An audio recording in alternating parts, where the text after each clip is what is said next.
श्रीमद्भगवद्गीता अथ नवमो अध्याय।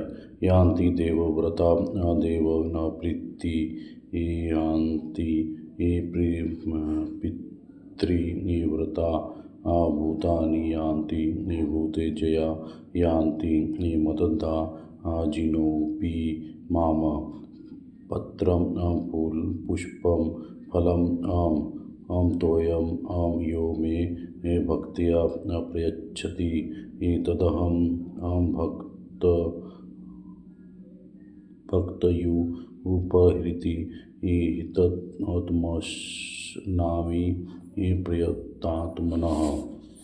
देवताओं को पूजने वाले देवताओं को प्राप्त होते हैं, पितरों को पूजने वाले पितरों को प्राप्त होते हैं, भूतों को पूजने वाले भूतों को प्राप्त होते हैं, और मेरा पूजन करने वाले भक्त मुझको ही प्राप्त होते हैं। इसलिए मेरे भक्तों का पुनर्जन्म नहीं होता। जो कोई भक्त मेरे लिए प्रेम से पत्र, पुष्प, फल, जल आदि अर्पण करता है, उस सुबुद्धि निष्काम प्रेमी भक्त का प्रेम पूर्वक अर्पण किया हुआ वह पत्र, पुष्प आदि मैं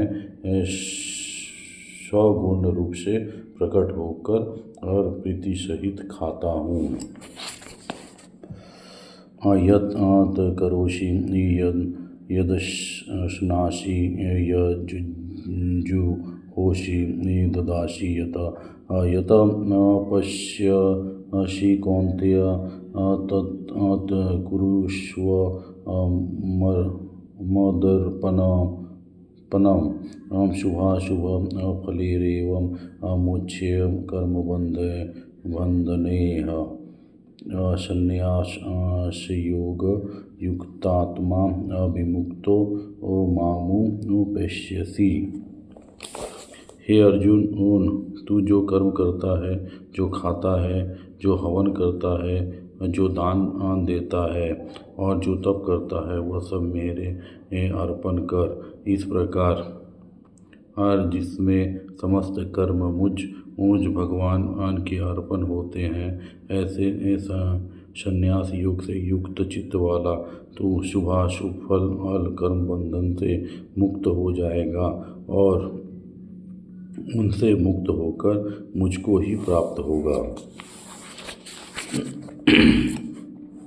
समोहम सर्वभूतेषु न मे द्वेष्योऽस्ति न प्रियः ये भजन्ति तु माम भक्त्या मयि ते एतेषु चाप्यहम् अपि चेत् सुदुराचारो भजते मामनन्य भाग साधुरेव समन्तव्यः सम्यग्वयवसितो हि सः।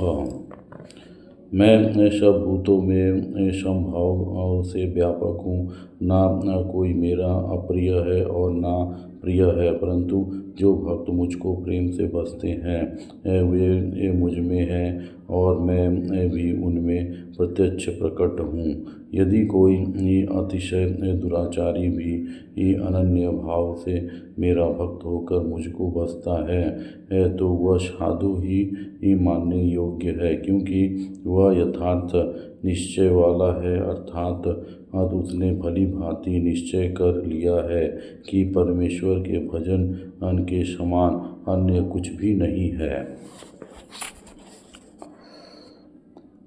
क्षिप्रं भवति धर्मात्मा शश्व च क्षान्तिं निगच्छति कौन्तेय प्रीतिं जानीहि न मे भक्तः प्रणश्यति माम हि पार्थ व्यपाश्रित्य ये स्युः पापयोनय स्त्रियो वैश्यास्तथा शूद्रास्तेऽपि यान्ति परां गतिम्। वह शीघ्र ही धर्मात्मा हो जाता है और सदा रहने वाली परम शांति को प्राप्त होता है। हे अर्जुन, तुम निश्चय पूर्वक सत्य ज्ञान की मेरा भक्त नष्ट नहीं होता। हे अर्जुन, स्त्री, वैश्य, शूद्र तथा पाप योनि, चंडालादि, जो कोई भी हो, वे भी मेरे शरण होकर परम गति को ही प्राप्त होते हैं।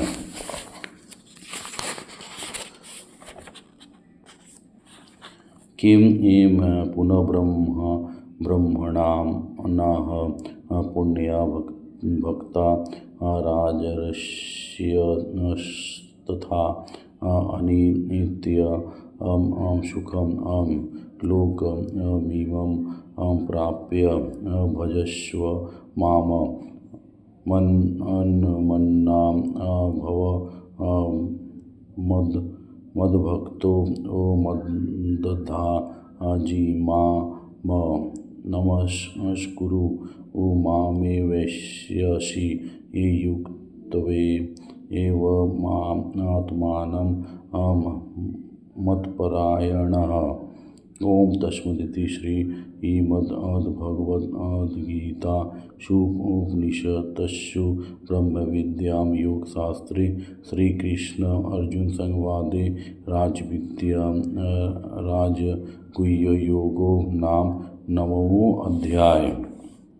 फिर इसमें ये तो कहना ही क्या है, जो पुण्यशील ब्राह्मण तथा राजर्षि भक्तजन मेरी शरण होकर परम गति को प्राप्त होते हैं, इसीलिए तू सुख रहित और क्षणभंगुर इस मनुष्य शरीर को प्राप्त होकर निरंतर मेरा ही भजन कर, मुझ में मन वाला हो, मेरा भक्त बन, मेरा पूजन करने वाला हो, मुझको प्रणाम कर। इस प्रकार आत्मा को मुझ में नियुक्त करके मेरे परायण होकर तू मुझको ही प्राप्त होगा।